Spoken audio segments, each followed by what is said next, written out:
ಸನಾತನ ಜ್ಞಾನ ಸೌರಭ ಪರಬ್ರಹ್ಮ ಪರಮಾತ್ಮ ಶ್ರೀಕೃಷ್ಣನ ಚರಣಾರವಿಂದಗಳಿಗೆ ಶ್ರದ್ಧಾಪೂರ್ವಕವಾಗಿ ವಂದಿಸುತ್ತೇನೆ. ನನ್ನ ಶ್ರೀ ಸದ್ಗುರುಗಳು ಮತ್ತು ಶ್ರೀ ಆಚಾರ್ಯತೆಯರ ಚರಣಾರವಿಂದಗಳಿಗೆ ಶ್ರದ್ಧಾಪೂರ್ವಕವಾಗಿ ನಮಿಸುತ್ತೇನೆ. ನಾನು ಕೃಷ್ಣದಾಸ. ಈ ಪ್ರಸ್ತುತಿಯನ್ನು ತಯಾರಿಸಲು ಸಹಾಯ ಮಾಡಿರುವ ಕುಮಾರಿ ಕಾವ್ಯ, ಶ್ರೀ ಪುತ್ತೂರು ನರಸಿಂಹನಾಯಕ್ ಮತ್ತು ಶ್ರೀ ವಿದ್ಯಾಭೂಷಣ ಇವರಿಗೆ ನನ್ನ ಧನ್ಯವಾದಗಳು. ಪ್ರಸ್ತುತಿ 1. ನಾನು ಯಾರು? ಪ್ರಿಯ ಆತ್ಮನ್, ಈ ಸಂಸಾರದಲ್ಲಿ ಪ್ರತಿಯೊಬ್ಬ ವ್ಯಕ್ತಿಯು ತನಗೆ ನಾನು ಎಂದು ಹೇಳಿಕೊಳ್ಳುತ್ತಾನೆ. ತನಗೆ ನಾನು ಎಂದು ಹೇಳಿಕೊಳ್ಳುವ ವ್ಯಕ್ತಿ ತನ್ನ ಎದುರಿಗೆ ಇರುವ ವ್ಯಕ್ತಿಯನ್ನು ನೀನು ಎಂದು ಹೇಳುತ್ತಾನೆ.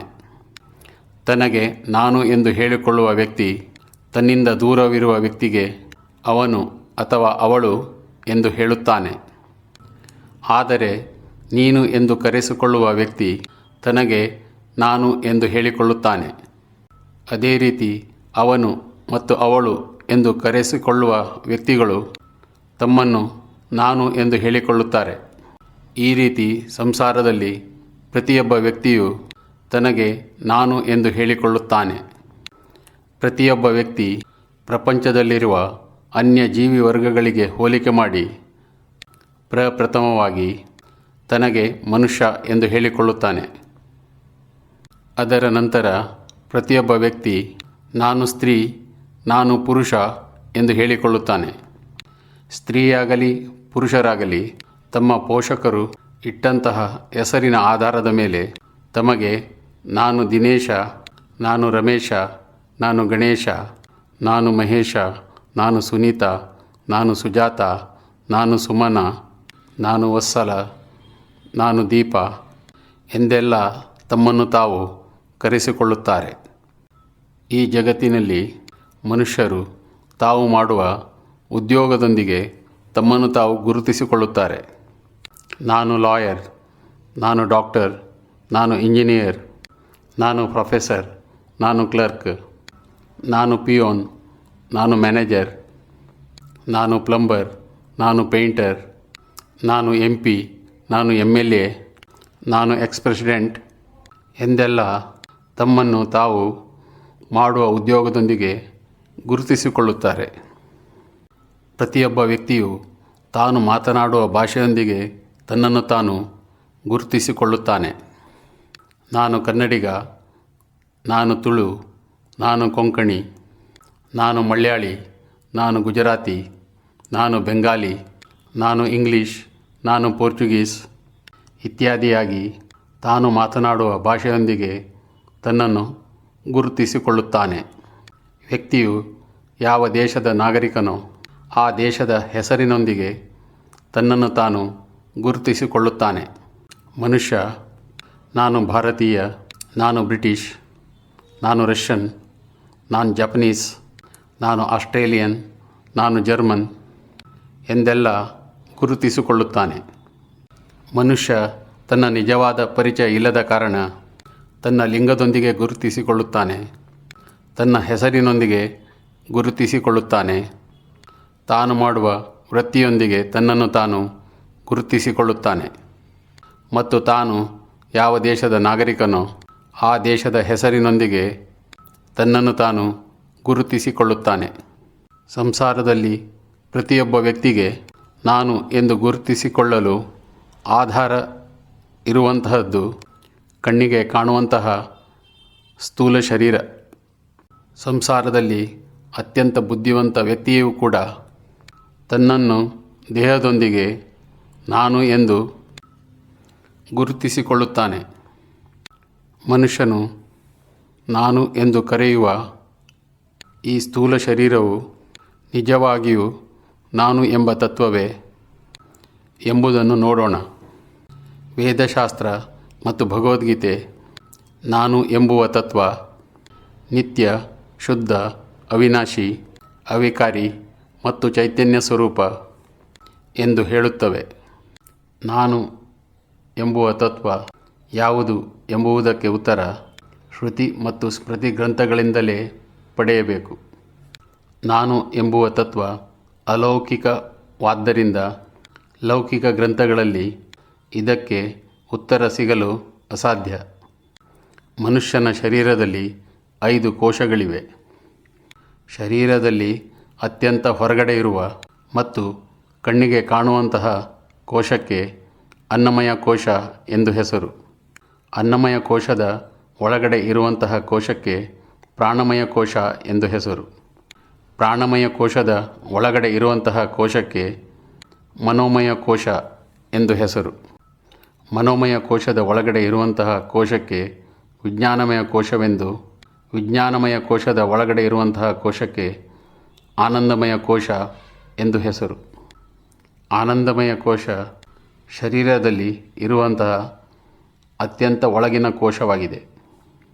ಶ್ರುತಿ ಮತ್ತು ಸ್ಮೃತಿ ಗ್ರಂಥಗಳು ಒಂದು ಕೋಶವನ್ನು ನಾನು ಎಂಬುವ ತತ್ವ ಎಂಬುದಾಗಿ ಹೇಳುತ್ತವೆಯೋ ಅಥವಾ ಒಂದಕ್ಕಿಂತ ಹೆಚ್ಚು ಕೋಶಗಳನ್ನು ನಾನು ಎಂಬುವ ತತ್ವ ಎಂಬುದಾಗಿ ಹೇಳುತ್ತವೆಯೋ ನೋಡೋಣ.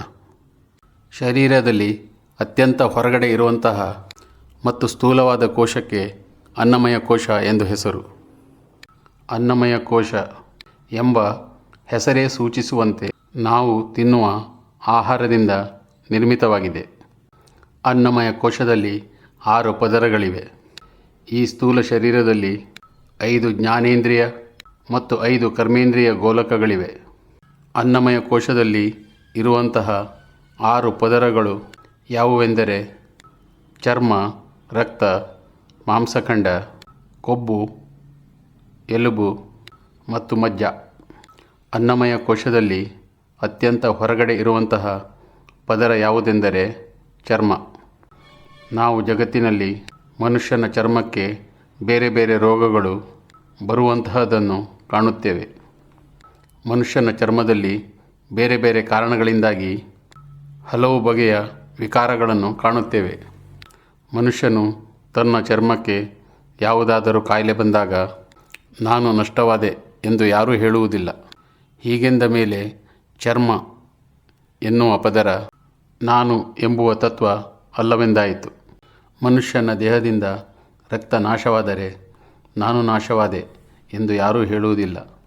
ಅಂದ ಮೇಲೆ ರಕ್ತ ಎಂಬ ತತ್ವ ನಾನು ಎಂಬುವ ತತ್ವ ಅಲ್ಲವೆಂದಾಯಿತು. ಮನುಷ್ಯನ ದೇಹದಿಂದ ಮಾಂಸಖಂಡ, ಎಲುಬು, ಕೊಬ್ಬು ಮತ್ತು ಮಜ್ಜಾಗಳು ನಾಶವಾದಾಗ ನಾನು ನಾಶವಾದೆ ಎಂದು ಯಾರೂ ಹೇಳುವುದಿಲ್ಲ. ಅಂದ ಮೇಲೆ ಈ ಎಲ್ಲ ಪದರಗಳು ನಾನು ಎಂಬುವ ತತ್ವ ಅಲ್ಲವೆಂದಾಯಿತು. ಅನ್ನಮಯ ಕೋಶದಲ್ಲಿ ಇರುವಂತಹ 5 ಸ್ಥೂಲ ಜ್ಞಾನೇಂದ್ರಿಯ ಗೋಲಕಗಳು ನಾನು ಎಂಬ ತತ್ವ ಆಗಿದೆಯೇ ಎಂಬುದಾಗಿ ನೋಡೋಣ. ಕಿವಿ ಪ್ರಮುಖವಾದ ಒಂದು ಜ್ಞಾನೇಂದ್ರಿಯ. ಕಿವಿ ಕೇಳುವಂತಹ ಕೆಲಸವನ್ನು ಮಾಡುತ್ತದೆ. ಸಂಸಾರದಲ್ಲಿ ಹಲವಾರು ಜನರಿಗೆ ಹುಟ್ಟುವಾಗಲೇ ಶ್ರವಣಶಕ್ತಿ ಇರುವುದಿಲ್ಲ. ಹಲವಾರು ಜನರು ತಮ್ಮ ಶ್ರವಣಶಕ್ತಿಯನ್ನು ಬೇರೆ ಬೇರೆ ಕಾರಣಗಳಿಂದಾಗಿ ಕಳೆದುಕೊಳ್ಳುತ್ತಾರೆ. ಮನುಷ್ಯ ತನ್ನ ಶ್ರವಣಶಕ್ತಿಯನ್ನು ಕಳೆದುಕೊಂಡಾಗ ತನ್ನ ಶ್ರವಣಶಕ್ತಿ ನಾಶವಾಗಿದೆ ಎಂಬುದಾಗಿ ಹೇಳುತ್ತಾನೆಯೇ ಹೊರತು ನಾನು ನಾಶವಾದೆ ಎಂದು ಯಾರೂ ಹೇಳುವುದಿಲ್ಲ.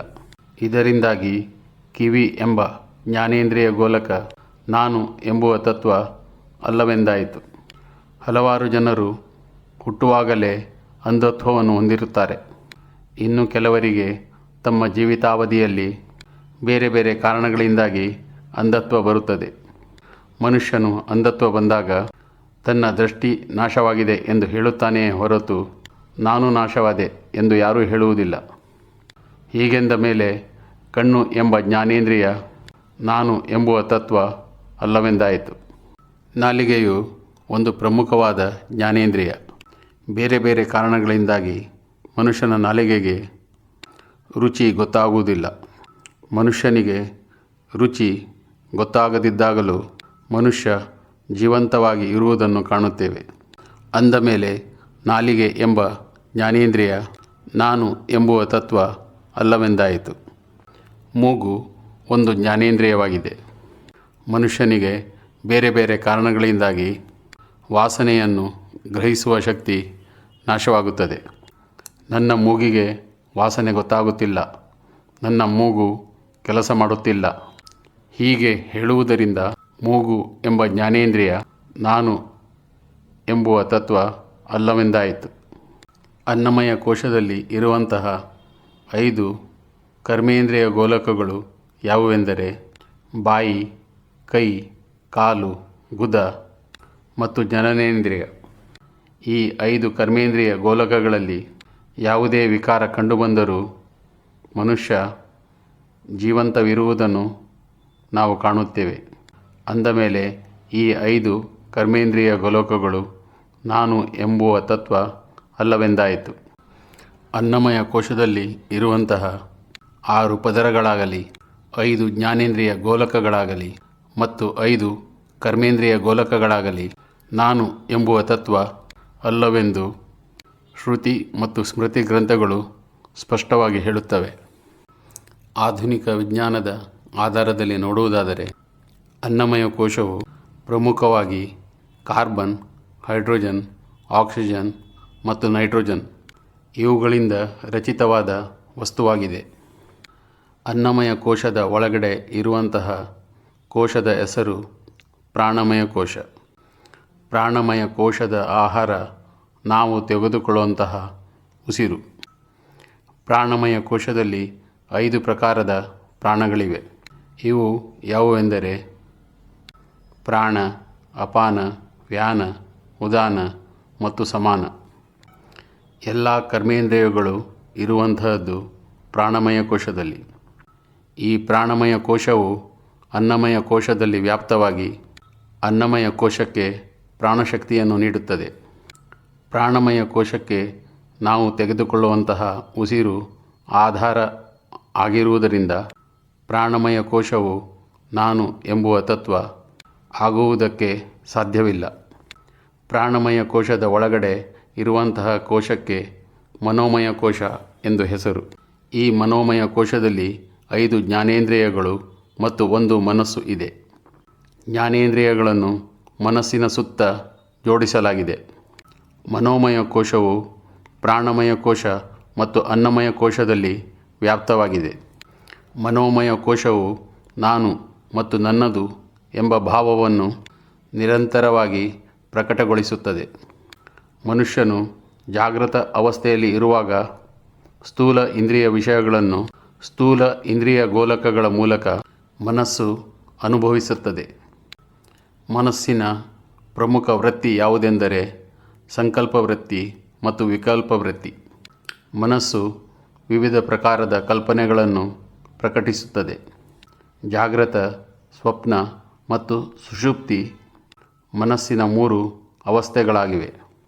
ಮನೋಮಯ ಕೋಶದಲ್ಲಿ ವಿವಿಧ ಪ್ರಕಾರದ ಆಸಕ್ತಿಗಳು ಉತ್ಪತ್ತಿಯಾಗುತ್ತವೆ. ಮನೋಮಯ ಕೋಶವು ನಿರಂತರವಾಗಿ ಒಂದೇ ರೀತಿಯಾಗಿ ಇರದ ಕಾರಣ ಮನೋಮಯ ಕೋಶವು ನಾನು ಎಂಬುವ ತತ್ವ ಆಗುವುದಕ್ಕೆ ಸಾಧ್ಯವೇ ಇಲ್ಲ. ಮನೋಮಯ ಕೋಶದ ಒಳಗಡೆ ಇರುವಂತಹ ಕೋಶಕ್ಕೆ ವಿಜ್ಞಾನಮಯ ಕೋಶ ಎಂದು ಹೆಸರು. ಈ ವಿಜ್ಞಾನಮಯ ಕೋಶದಲ್ಲಿ 5 ಜ್ಞಾನೇಂದ್ರಿಯಗಳು ಮತ್ತು 1 ಬುದ್ಧಿ ಎಂಬ ತತ್ವಗಳಿವೆ.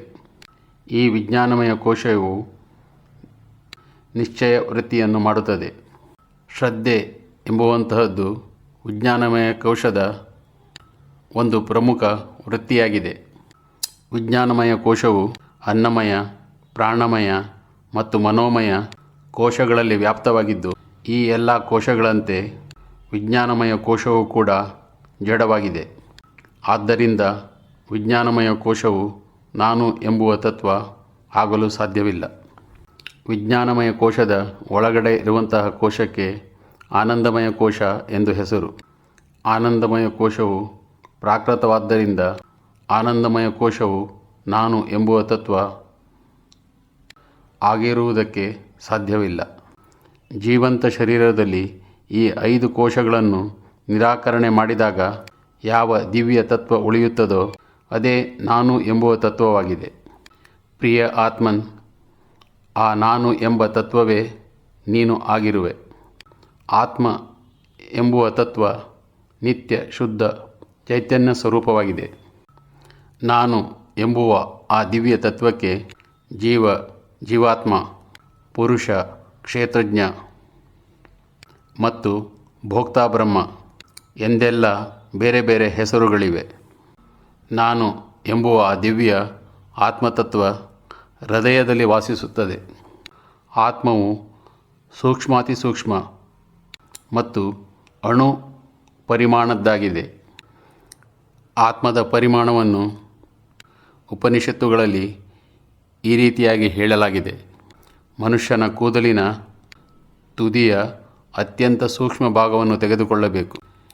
ಈ ಕೂದಲಿನ ತುಂಡನ್ನು 10,000 ಭಾಗ ಮಾಡಬೇಕು.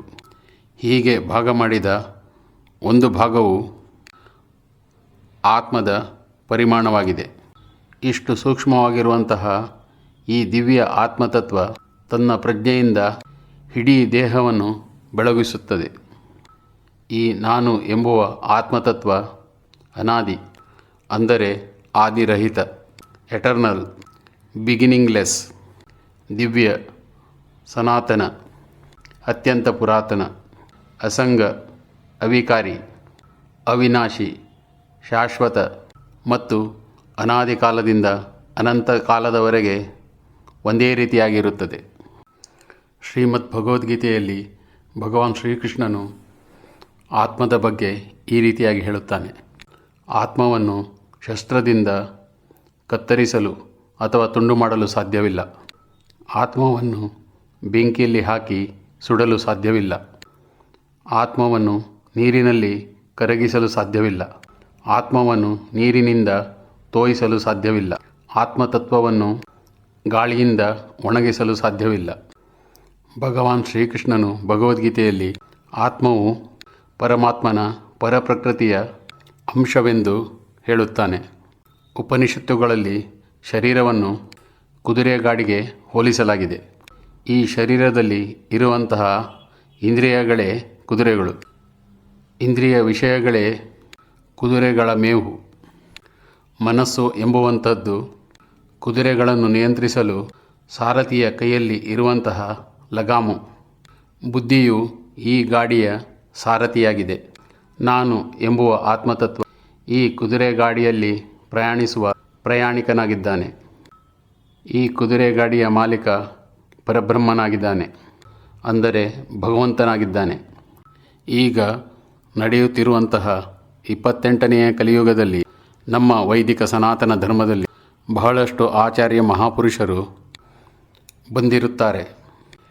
ಇವರಲ್ಲಿ ಆದಿಗುರು ಶ್ರೀ ಶಂಕರಾಚಾರ್ಯರು, ಶ್ರೀ ರಾಮಾನುಜಾಚಾರ್ಯರು, ಶ್ರೀ ಆಚಾರ್ಯ ಮಧ್ವರು, ಶ್ರೀ ನಿಂಬಾರ್ಕಾಚಾರ್ಯರು, ಶ್ರೀ ಚೈತನ್ಯ ಮಹಾಪ್ರಭುಗಳು, ಶ್ರೀ ವಲ್ಲಭಾಚಾರ್ಯರು ಮತ್ತು ಶ್ರೀ ಆಚಾರ್ಯ ಕೃಪಾಲು ಇವರು ಪ್ರಮುಖರು. ಬೇರೆ ಬೇರೆ ಆಚಾರ್ಯರು ಆತ್ಮದ ಬಗ್ಗೆ ಏನು ಹೇಳಿದ್ದಾರೆ ಎಂಬುದನ್ನು ನೋಡೋಣ. ಒಬ್ಬ ಆಚಾರ್ಯರು ಹೀಗೆ ಹೇಳುತ್ತಾರೆ: ಪರಬ್ರಹ್ಮನಿಗೆ ಅನಾದಿ ಅಜ್ಞಾನದ ಕಾರಣ ಜೀವಭಾವ ಪ್ರಾಪ್ತಿಯಾಗಿರುತ್ತದೆ. ಆದ್ದರಿಂದ ಪರಬ್ರಹ್ಮ ಬೇರೆಯಲ್ಲ ಮತ್ತು ಜೀವ ಬೇರೆಯಲ್ಲ ಎಂದು ಹೇಳುತ್ತಾರೆ. ಬೇರೊಬ್ಬ ಆಚಾರ್ಯರು ಆತ್ಮವು ಪರಬ್ರಹ್ಮನದೇ ಒಂದು ಪ್ರಕಾರ ಎಂದು ಹೇಳುತ್ತಾರೆ. ಇನ್ನೊಬ್ಬ ಆಚಾರ್ಯರು ಪರಮಾತ್ಮನು ಬಿಂಬವಿದ್ದಂತೆ ಆತ್ಮವು ಪ್ರತಿಬಿಂಬವಿದ್ದಂತೆ ಎಂದು ಹೇಳುತ್ತಾರೆ.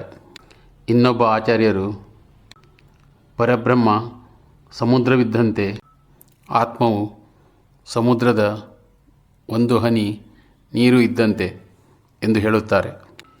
ಇನ್ನೊಬ್ಬ ಆಚಾರ್ಯರು ಪರಬ್ರಹ್ಮವು ಸೂರ್ಯವಿದ್ದಂತೆ ಆತ್ಮವು ಸೂರ್ಯನ ಒಂದು ಕಿರಣವಿದ್ದಂತೆ ಎಂದು ಹೇಳುತ್ತಾರೆ. ಇನ್ನೊಬ್ಬ ಆಚಾರ್ಯರು ಈ ರೀತಿಯಾಗಿ ಹೇಳುತ್ತಾರೆ: ಪರಬ್ರಹ್ಮನ ಅಂತರಂಗ, ಬಹಿರಂಗ ಮತ್ತು ತಟಸ್ಥ ಶಕ್ತಿಗಳಿವೆ. ಆತ್ಮವು ಪರಬ್ರಹ್ಮನ ತಟಸ್ಥ ಶಕ್ತಿಯ ಅಂಶವಾಗಿದೆ. ಆದರೆ ಎಲ್ಲ ಆಚಾರ್ಯರು ಆತ್ಮ ಎಂಬ ತತ್ವ ನಿತ್ಯ, ಶುದ್ಧ, ಅವಿನಾಶಿ, ಸನಾತನ, ಅವಿಕಾರಿ ಮತ್ತು ಚೇತನ ತತ್ವ ಎಂದು ಹೇಳಿರುತ್ತಾರೆ.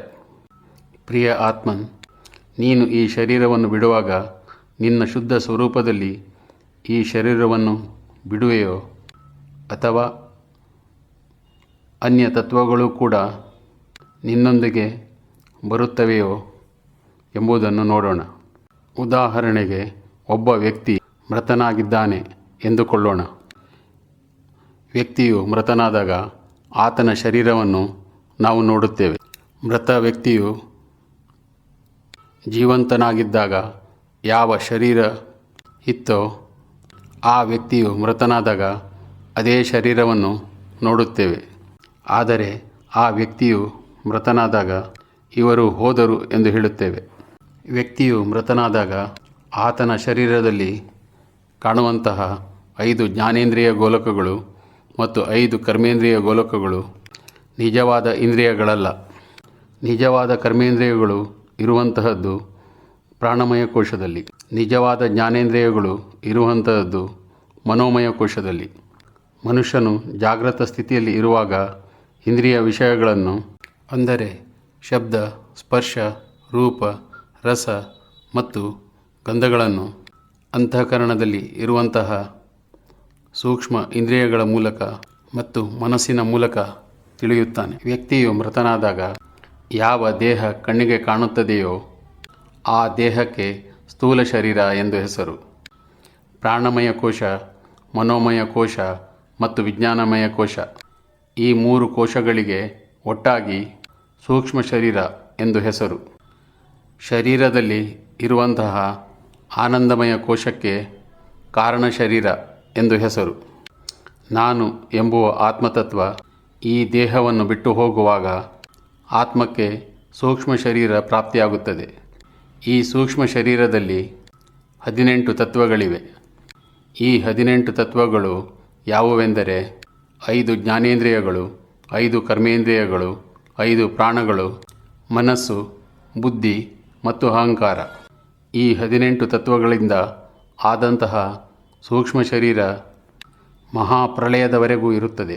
ಆತ್ಮವು ಸೂಕ್ಷ್ಮ ಶರೀರದೊಂದಿಗೆ ಜನನ ಮರಣಗಳ ಚಕ್ರದಲ್ಲಿ ತಿರುಗುತ್ತಾ ಇರುತ್ತದೆ. ಮಹಾಪ್ರಳಯದ ಸಮಯದಲ್ಲಿ ಈ ಸೂಕ್ಷ್ಮ ಶರೀರ ನಾಶವಾಗುತ್ತದೆ. ಮಹಾಪ್ರಳಯದ ಸಮಯದಲ್ಲಿ ಕೇವಲ ಕಾರಣ ಶರೀರ ಆತ್ಮದೊಂದಿಗೆ ಉಳಿಯುತ್ತದೆ. ಮಹಾಪ್ರಳಯದ ಸಮಯದಲ್ಲಿ ಆತ್ಮವು ಕಾರಣ ಶರೀರದೊಂದಿಗೆ ಕಾರಣೋರಣವನ್ನು ಪ್ರವೇಶಿಸುತ್ತದೆ.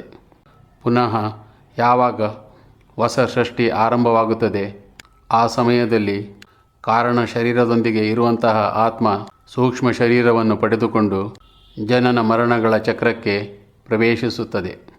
ಆತ್ಮಕ್ಕೆ ಭಗವತ್ ಸಾಕ್ಷಾತ್ಕಾರ ಪ್ರಾಪ್ತಿಯಾದ ಮೇಲೆ ಈ 3 ಶರೀರಗಳು, ಅಂದರೆ ಸ್ಥೂಲ ಶರೀರ, ಸೂಕ್ಷ್ಮ ಶರೀರ ಮತ್ತು ಕಾರಣ ಶರೀರ ನಾಶವಾಗುತ್ತವೆ. ಭಗವತ್ ಸಾಕ್ಷಾತ್ಕಾರ ಆದ ಬಳಿಕ ಆತ್ಮ ಆಧ್ಯಾತ್ಮಿಕ ಲೋಕಗಳನ್ನು ಪ್ರವೇಶಿಸುತ್ತದೆ. ಆಧ್ಯಾತ್ಮಿಕ ಲೋಕಗಳು ದಿವ್ಯವಾದುದರಿಂದ ಪ್ರಾಕೃತವಾದಂತಹ ಸತ್ವಗುಣ, ರಜೋಗುಣ ಮತ್ತು ತಮೋಗುಣ ಇವುಗಳಿಗೆ ಅಲ್ಲಿ ಪ್ರವೇಶವಿಲ್ಲ. ಈ ಪ್ರಸ್ತುತಿಗೆ ಇಲ್ಲಿಯೇ ವಿರಾಮ ನೀಡುತ್ತಿದ್ದೇನೆ. ಹರೇ ಕೃಷ್ಣ ಹರೇ ಕೃಷ್ಣ ಹರೇ ಕೃಷ್ಣ. ಶ್ರೀ ಕನಕದಾಸರು ರಚಿಸಿರುವ ಶ್ರೀ ಪುತ್ತೂರು ನರಸಿಂಹನಾಯಕ್ ಇವರು ಹಾಡಿರುವ ಈ ಭಜನೆಯನ್ನು ಕೇಳಿ.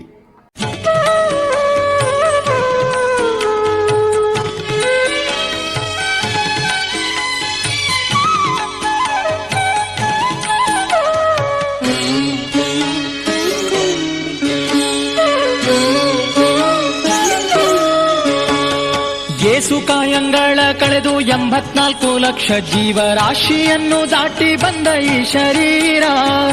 ಏಸುಕಾಯಂಗಳ ಕಳೆದು 84 ಲಕ್ಷ ಜೀವರಾಶಿಯನ್ನು ದಾಟಿ ಬಂದ ಈ ಶರೀರ. ತಾನಲ್ಲ ತನ್ನದಲ್ಲ, ತಾನಲ್ಲ ತನ್ನದಲ್ಲ, ಆಸೆ ಥರವಲ್ಲ, ಮುಂದೆ ಬಾಹೋದಲ್ಲ. ದಾಸನಾಗೋ ವಿಶೇಷನಾಗೋ, ದಾಸನಾಗೋ ವಿಶೇಷನಾಗೋ, ದಾಸನಾಗೋ ವಿಶೇಷನಾಗೋ, ದಾಸನಾಗೋ ವಿಶೇಷನಾಗೋ.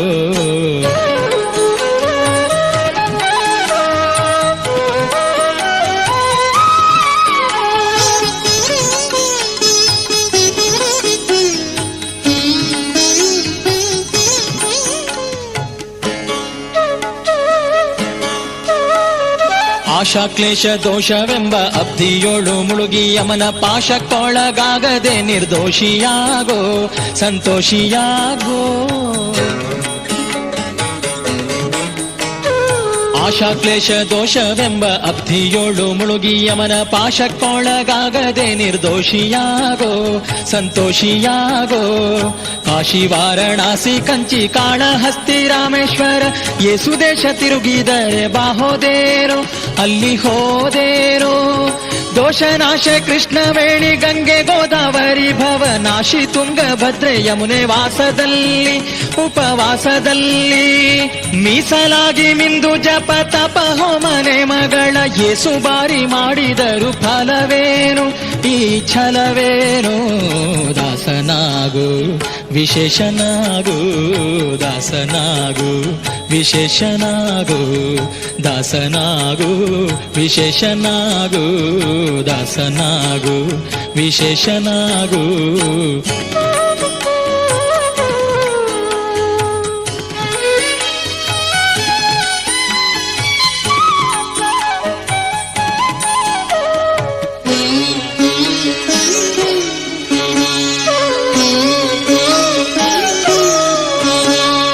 ಅಂದಿಗೋ ಇಂದಿಗೋ ಒಮ್ಮೆ ಸಿರಿ ಕಮಲೇಶನನ್ನು ಒಂದು ಬಾರಿ ಯಾರು ಹಿಂದ ನೆನೆಯಲಿಲ್ಲ ಮನದಣಿಯಲಿಲ್ಲ.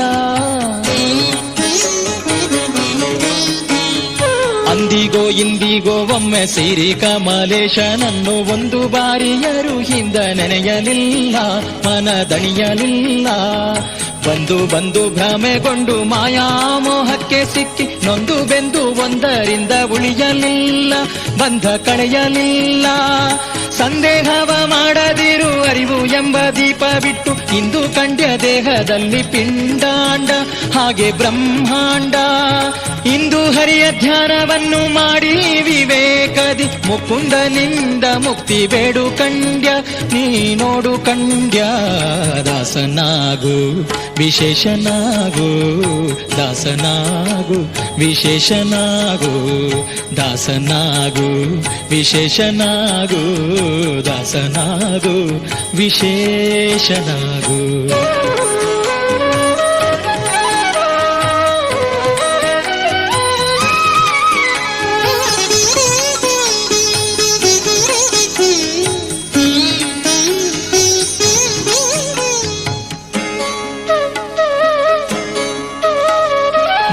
ಬಾರಿ ಶರಣು ಮಾಡಿ ನೀರ ಮುಳುಗಲ್ಯಾಕೆ ಪರನಾರಿಯರ ನೋಟಕ್ಕೆ ಗುರಿಯ ಮಾಡಿದಿ ಮನ ಸೆಳೆಯ ಮಾಡಿದಿ.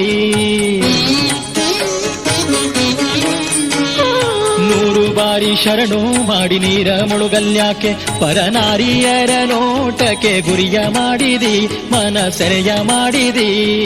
ಸೋರೆಯೋಳು ಸೂರೆ ತುಂಬಿ ಮೇಲೆ ಹೂವಿನ ಹಾರ ಗಿರುಗಂಧ ಅಕ್ಷತೆಯ ಧರಿಸಿದಂತೆ ನೀ ಮೆರೆಸಿದಂತೆ. ಗಾರುಡಿಯ ಮಾತ ಬಿಟ್ಟು ನಾದ ಬ್ರಹ್ಮನ ಪಿಡಿದು ಸಾರಿ ಸೂರಿ ಮುಕ್ತಿಯನ್ನು ಶಮನದಿಂದ ಮತ್ತೆ ಸುಮನದಿಂದ. ನಾರಾಯಣ ಅಚ್ಯುತಾನಂತಾದಿ ಕೇಶವನ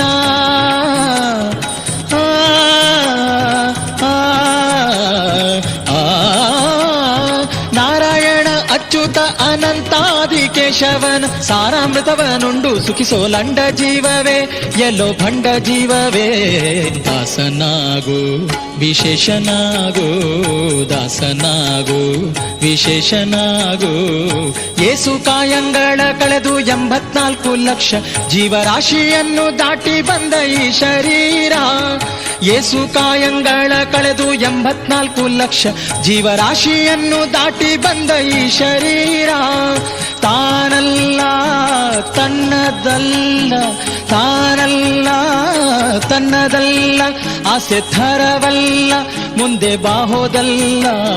ದಾಸನಾಗೋ ವಿಶೇಷನಾಗೋ ದಾಸನಾಗೋ ಭವಪಾಶನಿಗೋ ದಾಸನಾಗೋ ವಿಶೇಷನಾಗೋ ದಾಸನಾಗೋ ಭವಪಾಶನಿಗೋ ದಾಸನಾಗೋ ವಿಶೇಷನಾಗೋ ದಾಸನಾಗೋ ಭವಪಾಶನಿಗೋ ದಾಸನಾಗೋ ವಿಶೇಷನಾಗೋ.